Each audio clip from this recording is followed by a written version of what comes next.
Tactical analysis from Brentford's 1-3 loss against Arsenal in the Premier League. Brentford lined up in a 4-3-1-2 formation, and Arsenal lined up in a 4-3-3 formation. Arsenal are without Saka and struggle with offensive output, and this was true up to minute 30. Arsenal could not find a way to break down Brentford. Brentford lined up in the mid-block, preventing Arsenal's creative players in the midfield from having time or space to receive the ball facing goal. This was an extremely smart tactic by Brentford, as Arsenal lacked offensive creativity if Odegaard is shut down. Arsenal did lack creativity. Arsenal would try to play out the back with Raya, but Brentford would not press, instead holding that press in that midfield, forcing Arsenal to play long or 1-2 passes through the midfield to advance forward. Brentford plays counterattacking football, so if Brentford won these duels in these key spots, they would place themselves in a very good position for a counter, and this is exactly what happened in the first goal. Brentford's first goal was some brilliant work by Damsgaard, as he intercepted the pass from Odegaard in the midfield and carried the ball forward, finding the Brentford attacker Mbeumo, who cuts in, takes on Califiori, and beats his former teammate Raya at the near post when everyone is expecting a curled shot to the far post. Arsenal felt the game slipping away when in minute 28, Brentford almost went up 2-0 as Lewis Potter cut in and fired a shot at goal. It looked like it was a routine stop for Raya, but the Arsenal goalkeeper let it slip through his fingers and towards goal. However, he was able to make amends as he was able to get back in time to punch away the ball before it crossed over the line. The game changed exactly 56 seconds later when Arsenal were able to catch Brentford out of the defensive structure, allowing for Nawari,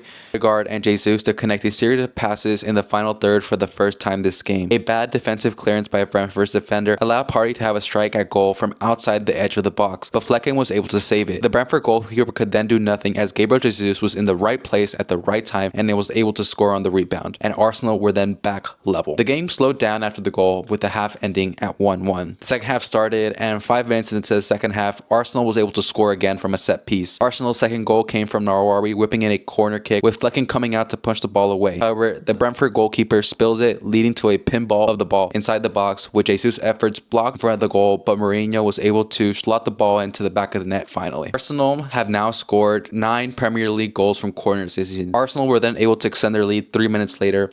Arsenal's third goal came from Nawari dribbling down the right-hand side before playing a cross into the box. Brentford center-back Collins was able to get his head on the delivery, but only made it as far as Martinelli, who then takes one touch before planting a strike, puts that ball in the back of the net. Arsenal were not settling for a 2-goal cushion as they were looking for a 4th goal, with Gabriel Jesus and Martinelli having various shots on goal. Brentford then tried to shorten the gap, making 3 changes in the 75th minute to try to break down Arsenal's defense, but Arsenal could not be broken down, and this was further reinforced with Mikel Arteta making some very defensive substitutions. Arsenal demonstrated that they have the capacity to score without Saka, with Martinelli and Gabriel Jesus looking like they are gaining form again. Arsenal really need them to maintain this level if they hope to compete for the Premier League entering the second half of the Premier League. And if you enjoyed this analysis, please consider liking and subscribing or commenting your thoughts on the game. We really appreciate any feedback.